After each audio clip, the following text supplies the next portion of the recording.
okweshari ngoku kubiro hizo bari nyomwe bazyo bwa nyuma yo Mborozi Jonas Mujuno wahamwanya okutahanse bijwaro n'ebitabo by'ekanisa ati yakarekura abo kubura kwikirizana no mwahure Reverend Emmanuel Kansime ekitawira bakuristayo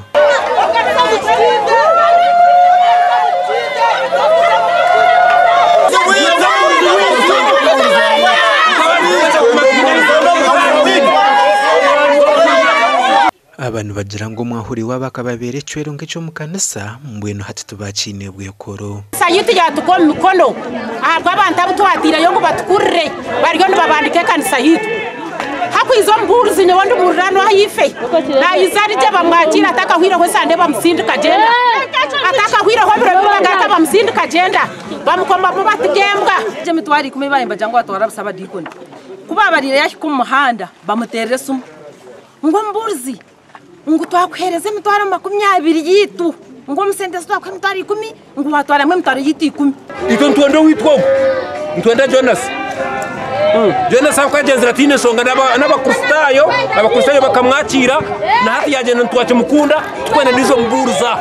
abakristayo no bagira ngo yihireho Mborozi wabo Jonas orekwire tino ndijo barukwenda hakanisa yabo kandi uwo mwahure ngo ataru batahizo banarumwe ubwo akoziriki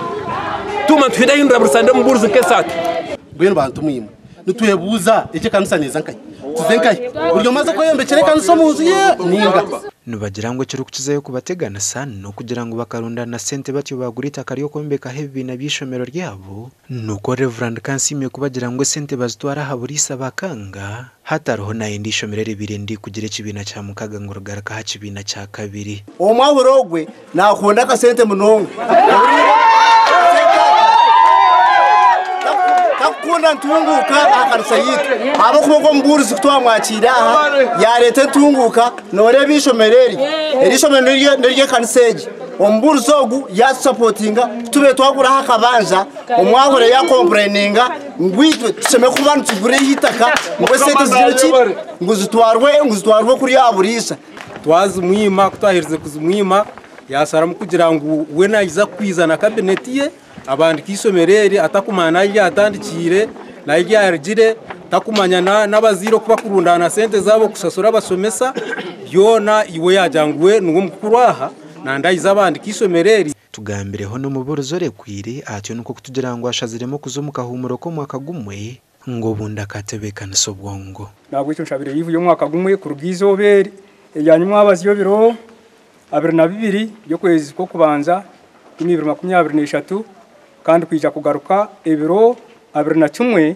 byo kwezi ko kubanza 2024 tugarukire twagambaho no mwahure Emmanuel Kansime ori mukuru wo burisa bwa kabare owa bakristayo bacwira hakanisa yabo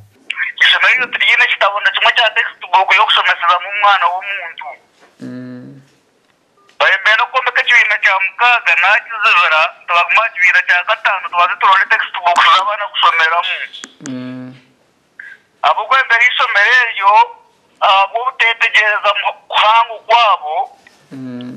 bajya kunyonera n'indi n'ikibina cya mukaga nabwo nyuma bakuristayo basiberenje yo Mborozi hamwe ne kanise bishumuruzo babitwara batyo nuko kumushendekereza mpaka mu makajyo muri Nyabitegereka kanje ubushenyi aho buryo mwabire na ishongoreke gasha kwa mayiko twakire